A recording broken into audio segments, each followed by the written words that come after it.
Olá pessoal, bem-vindos a mais uma aula do curso de Introdução à Álgebra Linear e o tema de hoje é núcleo e imagem de transformações lineares. Então vamos começar com a definição do que é o núcleo e o que é a imagem de uma transformação linear. A gente começa então com uma transformação linear que vai de um espaço vetorial V num espaço vetorial de W. A gente supõe que ela é uma transformação linear. Eu vou definir o núcleo da T como o seguinte conjunto. São todos os vetores do domínio que, quando eu aplico a transformação nele, dão zero. Ou seja, eu tenho aqui o meu domínio.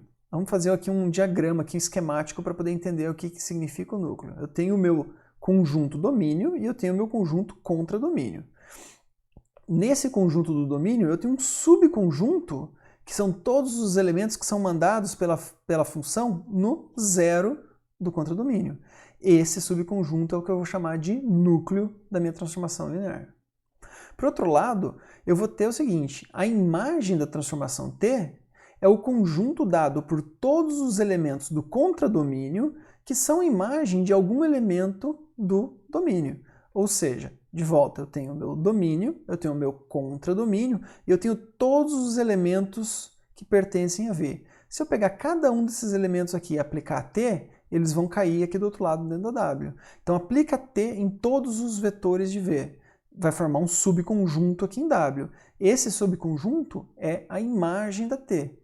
Ou seja, são todos os elementos de W, tal que se você pegar esse elemento, existe um cara aqui no V, tal que, quando você aplica T nesse vetor, cai no objeto que você tinha escolhido. Então ele é um subconjunto do W. Então vejam que o núcleo é um subconjunto do domínio. A imagem é um subconjunto do contradomínio. Vamos fazer alguns exemplos para ficar bem claro o que é o núcleo e o que é a imagem. Então, primeira coisa, transformação linear de R5 em R3, dada por T de V igual a zero. Ou seja, a transformação linear que leva qualquer vetor no zero. Quem é o núcleo da transformação linear? É todo o R5, porque qualquer cara aqui vai no zero. Quem que é a imagem da T? Se a T leva todo mundo em zero, então só tem um vetor na imagem de T, que é o vetor 0, 0, 0. Certo? Então, nesse caso aqui, o núcleo é todo o espaço, todo o domínio, e a imagem é só a origem do contradomínio. Outra transformação linear, a T de Rn em Rn, n qualquer, que é definida por T de V igual a V, ou seja, é a transformação identidade. Quem que é o núcleo da transformação identidade? Então, quais são os pontos do Rn que são mandados no zero do Rn, do contradomínio Rn? Ó, se ela leva todo mundo nele mesmo, então o único vetor que é mandado no zero é o próprio zero. Então, o núcleo dessa T tem só a origem do domínio. Quem que é a imagem da minha transformação T, que é a identidade? É todo o contradomínio, porque basta você pegar qualquer vetor aqui, ele é a imagem dele mesmo nesse cara, através da transformação identidade. Agora vamos pegar o seguinte, eu tenho uma transformação do Rn em Rn e ela é dada por T de V é igual a projeção de V sobre U, onde U é um vetor qualquer que eu fixei. Então está fixado o U. Eu defino a transformação linear dada pela projeção do meu vetor sobre o U. A gente viu que isso aqui é uma transformação linear. Então, quem é o núcleo de T? Então, olha só, se você vai pegar um vetor e vai fazer a projeção de um vetor sobre um vetor U, você pegou o vetor V e vai projetar sobre um U. Quem são os vetores V's que quando você projeta sobre o U vão dar zero? Que é isso que eu quero saber quando eu procuro pelo núcleo. Então são os Z's, são todos os vetores Z que pertencem ao domínio, tal que quando eu projeto sobre o U dá zero. Ou seja, esses caras são justamente os caras que são ortogonais ao U, porque a projeção ortogonal desses elementos vai cair justamente sobre a origem. Faz um desenho lá, pega um U, pega um vetor que é ortogonal ao U e projeta ele, você vai ver que cai exatamente na origem. Se ele não for ortogonal, por outro lado, não cai na origem. É por isso que eu sei que o núcleo são todos os vetores ortogonais e somente os vetores ortogonais ao U. Quem que é a imagem dessa transformação linear? Se eu pego o V e projeto no U, a projeção, o resultado de fazer a projeção é sempre paralela ao U. Por quê? Porque vai ser o U esticado para um lado ou para o outro. Então vai ser sempre uma continuação do U. Vai estar todos os vetores resultantes dessa operação vão estar numa reta que é definida pelo U. Então a imagem da T são todos os vetores do tipo lambda U, onde lambda é um número real, ou seja, todos os múltiplos de U. Então vamos olhar aqui um teorema que nos dá algumas propriedades a respeito do núcleo da imagem de uma transformação linear. Então pega T, que vai do espaço vetorial V no espaço vetorial W, uma transformação linear, e eu vou pegar uma base V1 até Vn de V, do domínio. Tá? Primeira coisa que eu posso afirmar é o seguinte, que a origem do domínio pertence ao núcleo da T. E a origem do contradomínio pertence à imagem da T. Já a gente vai provar todas essas propriedades.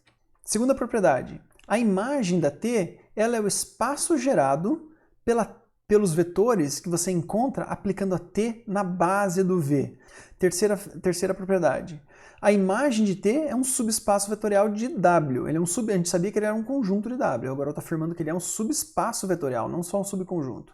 E o núcleo da T é um subconjunto que é, na verdade, um subespaço vetorial da V. Então, vamos provar essas 4 propriedades. A gente sabe que toda transformação linear leva 0 em 0. Então, disso já decorre a primeira propriedade. Por quê? Porque se 0 vai em 0, eu sei que o 0 está no núcleo da transformação. De cara, porque 0 vai em 0. Agora, se o 0 vai no 0 do contradomínio, então é óbvio que o 0 do contradomínio está na imagem, porque ele é a imagem do 0 do domínio. E o 0 do domínio está sempre lá, sempre existe. Então a gente já tem a nossa primeira propriedade. Segunda propriedade. Vamos provar como são dois conjuntos, a gente tem que provar a igualdade de dois conjuntos, a gente vai ter que provar a inclusão de um lado e a inclusão do outro. Então vamos provar que a imagem da transformação linear está contida dentro do conjunto, do espaço vetorial gerado por esses vetores aqui. Então pega um vetor na imagem de T, um vetor W na imagem de T, e vamos provar que ele está do outro lado, nesse cara aqui. Se o W está na imagem de T, então ele é T de algum V, para algum V pertencente ao Vzão, que está aqui. Esse V pode ser escrito em termos da base, que a gente tem V1 até Vn. Então, isso aqui, o Vzinho, é o somatório de todos desses vetores da base multiplicados por coeficientes. Pela linearidade da T, eu vou ter que isso aqui é o somatório de αi T de Vi. Ou seja, o que eu tenho aqui? Eu tenho os vetores T de Vi, que eu consigo quando eu aplico T na minha base Vi. Então, esses caras aqui eu estou fazendo o quê? Uma combinação linear desses vetores T de Vi dado pelos coeficientes αi. Então, eu cheguei à conclusão que o W ele é igual uma combinação linear dos vetores T de Vi. Ou seja, ele mora no espaço gerado por T de V1 até T de Vn. Provamos essa inclusão. Vamos olhar a outra. Então, supõe que você tem um W no espaço gerado pelos vetores T de V1 até T de Vn. Bom, se o W está lá naquele espaço gerado, então ele é uma somatória, uma combinação linear desses vetores aqui. Ou seja, eu peguei coeficientes beta-i que multiplicam esses vetores para formar o W. Agora, T é linear, então eu posso fazer o quê? Eu posso jogar esse somatório para dentro. Então isso aqui vai ficar T do somatório de beta-i VI. Agora, quem que é somatório de beta-i, vi, com i variando de 1 até n? Isso aqui é uma combinação linear dos elementos da base de V. Portanto, isso aqui é um vetor lá em V. Se isso aqui é um vetor lá em V, W é T de um vetor no espaço vetorial V. Portanto, o W está na imagem da T. E assim a gente provou essa igualdade de conjuntos. A imagem é o espaço gerado por T aplicado numa base dos elementos de V. Por que 3 segue de imediato do 2? Ora, se a imagem de T é o espaço gerado por um conjunto de vetores, obviamente, e esses vetores estão todos contidos em W, obviamente, isso aqui é um subespaço de W, e como isso aqui é igual à imagem de T, então a imagem de T é um subespaço vetorial de W, diretamente do item 2. E agora vamos provar o item 4, que o núcleo da T é um subespaço vetorial de V. A gente já sabe que o núcleo da T não é vazio. Por quê? O 0 está lá dentro do núcleo da T. A gente viu que 0 está sempre no núcleo da T. Então a gente sabe que o núcleo nunca vai estar vazio. Então, dado dois vetores dentro do núcleo da T e um alfa qualquer nos números reais, então eu vou aplicar T de alfa U mais V. Isso aqui vai ser, pela linearidade da T, isso aqui vai ser alfa T de U mais T de V. Então isso aqui vai ser alfa T de U mais T de V. Agora esse cara aqui vale zero, porque V está no núcleo. E esse cara aqui vai ser zero, porque U está no núcleo. Então é alfa vezes zero mais zero. Isso aqui vai dar zero. Ou seja, alfa T de alfa U mais V, para qualquer UV que esteja no núcleo, vai estar no núcleo, ou seja, alfa U mais V pertence ao núcleo da T.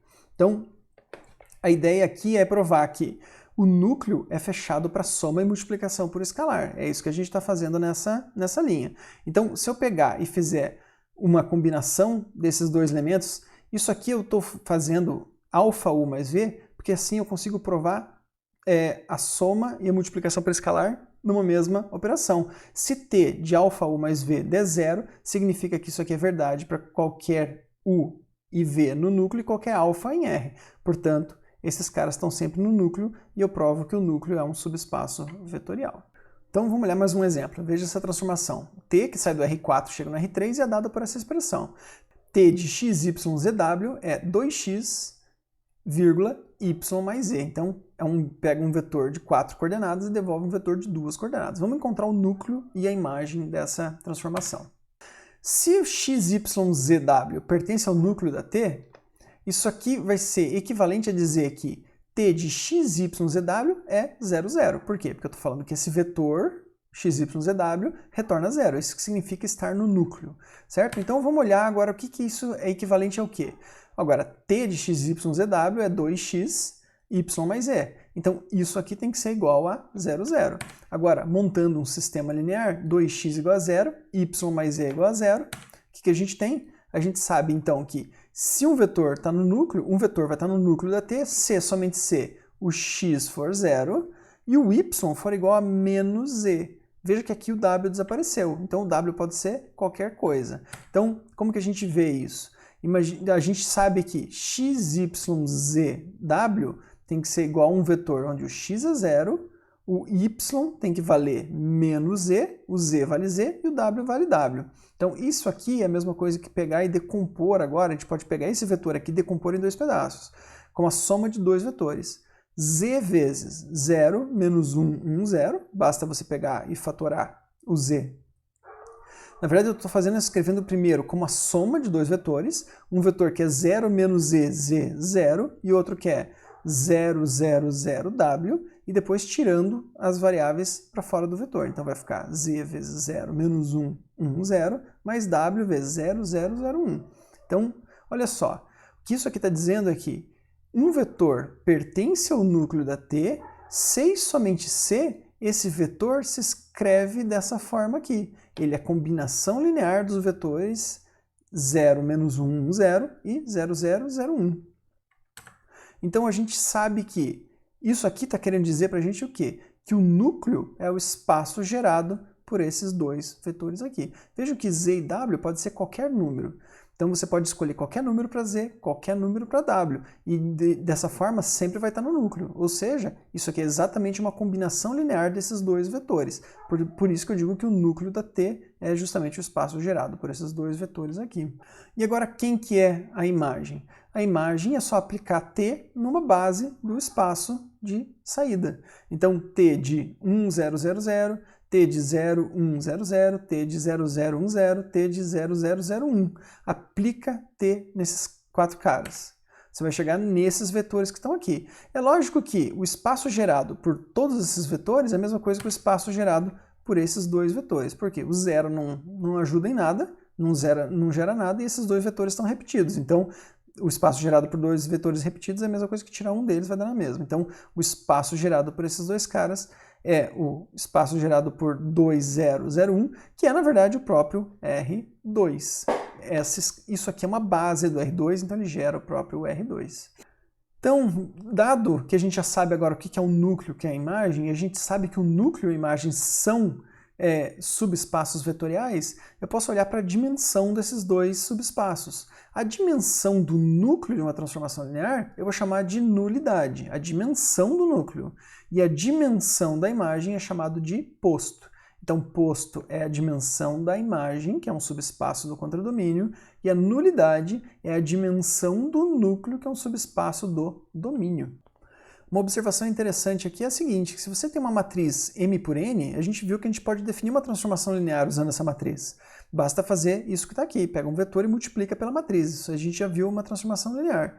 Agora, quem que é a imagem dessa transformação linear? A imagem dessa transformação linear é aplicar a transformação nos elementos da base do domínio. Então, vamos lá, pega essa imagem, vamos fazer isso que eu acabei de falar. Então, pega esses elementos da base do domínio e aplica a transformação linear, ou seja, multiplica eles pela matriz A à esquerda. Quem que é o espaço gerado por esses caras? Vai ser a mesma coisa que o espaço gerado pelas colunas da matriz A. Por quê? A vezes esse vetor aqui, veja que só tem 1 na primeira posição, isso aqui é a mesma coisa que selecionar a primeira coluna da A. Esse cara aqui seleciona somente a segunda coluna da A, e assim por diante até a enésima coluna da A. Então, se você tem que a A é uma matriz M por N, que tem N colunas, a gente sabe que vão aparecer aqui como resultado dessas operações as próprias colunas da A. Portanto, a imagem dessa operação linear, dessa transformação linear T, é o espaço vetorial gerado pelas colunas da A, ou seja, o posto dessa transformação linear é o posto da matriz A, ou seja, a dimensão do espaço gerado pelas colunas da matriz A. E esse é um dos motivos pelo qual a gente define o posto de uma matriz como a dimensão do espaço gerado pelas colunas da A, e ele vai ser igual ao número de pivôs na forma escalonada reduzida da A, mesma coisa. Então vamos ver alguns exemplos de posto e nulidade. Primeira coisa vai ser essa transformação linear de R5 em R3 que vai todo mundo para o zero, ou seja, a transformação nula. O núcleo é o próprio R5 e a imagem é só a origem do R3. Então a nulidade da transformação é 5 e o posto é 0. Por quê? Porque a dimensão do subespaço vetorial que tem só a origem é 0. Agora, se no exemplo que a gente tinha a identidade, transformação que vai do Rn em Rn, que leva a V nele mesmo, a gente tinha que o núcleo era só o 0, ou seja, a nulidade é 0, porque a dimensão desse subespaço vetorial é 0, e a imagem era todo Rn, portanto o posto do T é N, que é a dimensão da imagem, que é igual à dimensão do contradomínio, que é N. Agora, se você tem a transformação linear que faz a projeção sobre um vetor U, quem que vai ser o núcleo? O núcleo são todos os vetores ortogonais ao vetor U.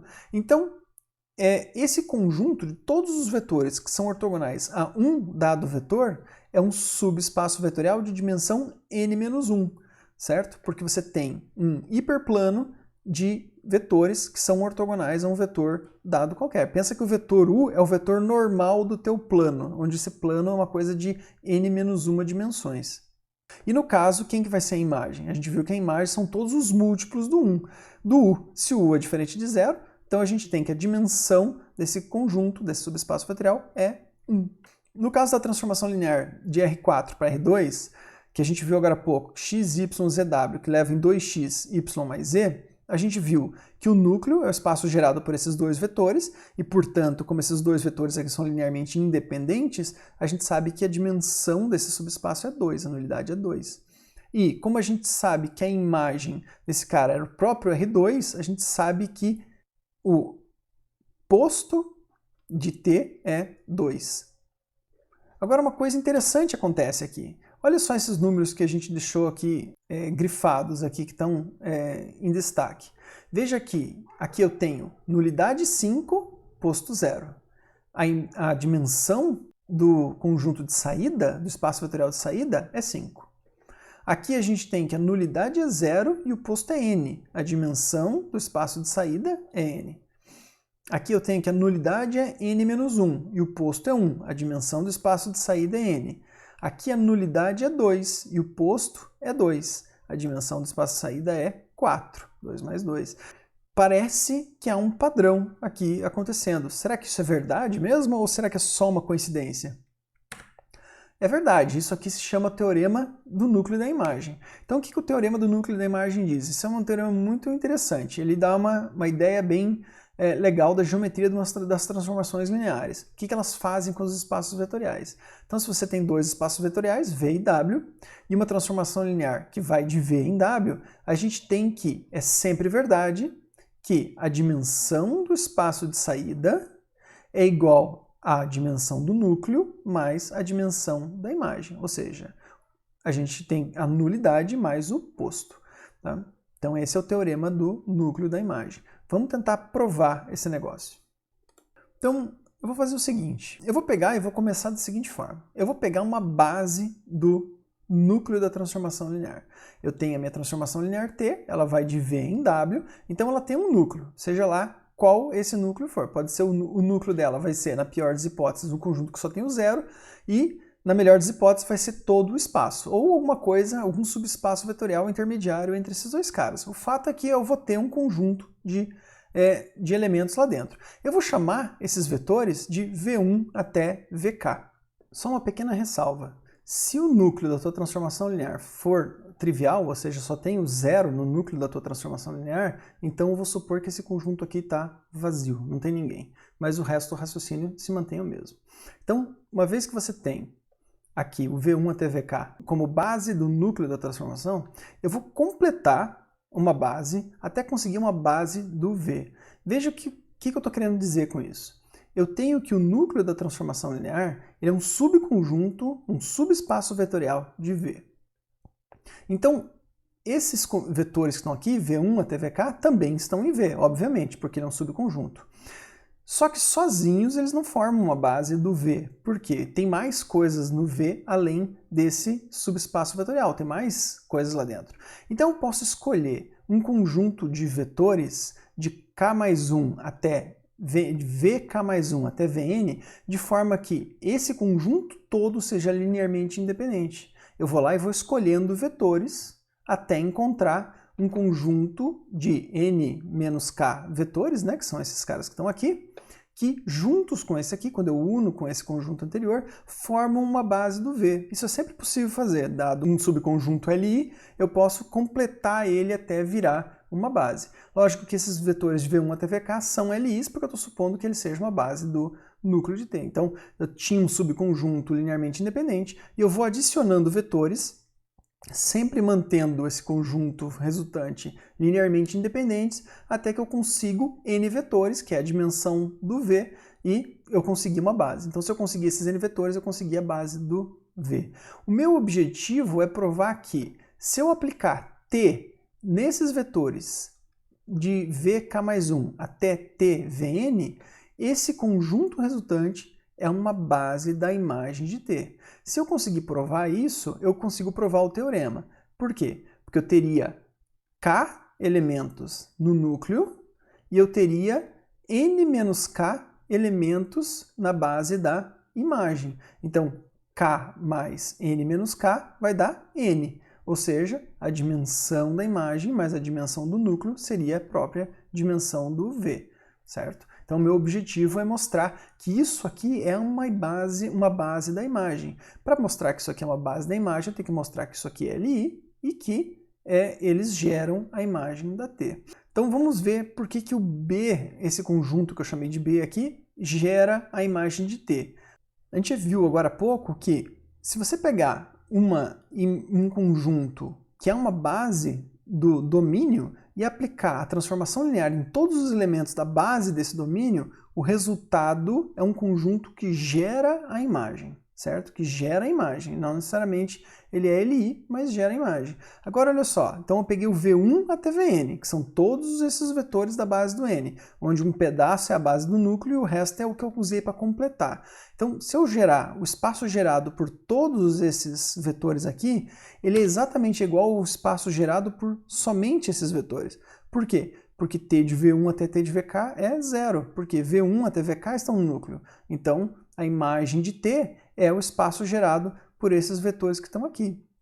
Então, eu sei que esses caras geram a imagem de T. Agora, por que esses vetores são linearmente independentes? Ou seja, por que esse B aqui é Li? Então, pega e faz uma combinação linear desses vetores. Então, alfa k mais 1 vezes t de vk mais 1 até alfa n t de vn igual a zero. Se eu conseguir provar que todos esses coeficientes aqui são zero, eu provei que esses vetores t de vk mais 1 até t de vn são linearmente independentes. Pela linearidade da t, eu posso juntar tudo isso aqui nessa expressão. Isso aqui é t desse somatório que está aqui dentro, e dando zero, certo? Porque eu já tinha esse cara aqui que é zero, da minha equação original. Agora, se eu tenho t de um vetor que dá zero, significa que esse vetor que está aqui dentro pertence ao núcleo da transformação linear. Ou seja, esse vetor que está aqui se escreve com uma combinação linear dos elementos do núcleo, da base do núcleo. Então, eu tenho uma combinação linear de alfa k mais 1 vk mais 1 até alfa n vn é igual a beta 1 v1 até beta k vk.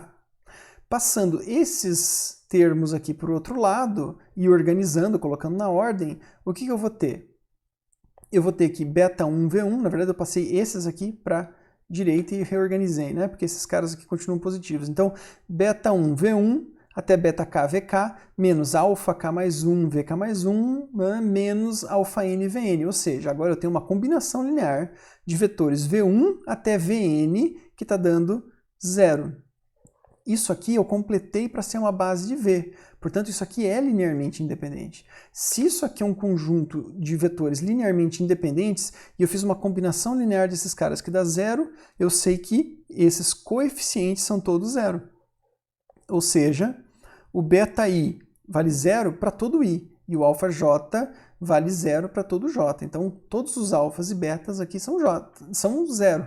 Em particular, os próprios alfas que eu havia escolhido. Agora, então, se eu cheguei à conclusão que todos os alfas são zero, então esses caras aqui são todos os zeros e esse conjunto é Li. Se esse conjunto aqui é Li, eu já tinha provado que ele gera também a imagem, então eu concluí que esse cara aqui é de fato uma base na imagem. Uma vez que ele é uma base na imagem, eu sei que a imagem tem dimensão n-k, porque eu tenho n-k elementos aqui. Como o núcleo tinha k elementos, fica provado então o teorema. A dimensão do espaço de saída é sempre igual à soma do núcleo, da dimensão do núcleo com a dimensão da imagem, ou seja, da nulidade com o posto. E é isso, pessoal. Nos vemos na próxima aula.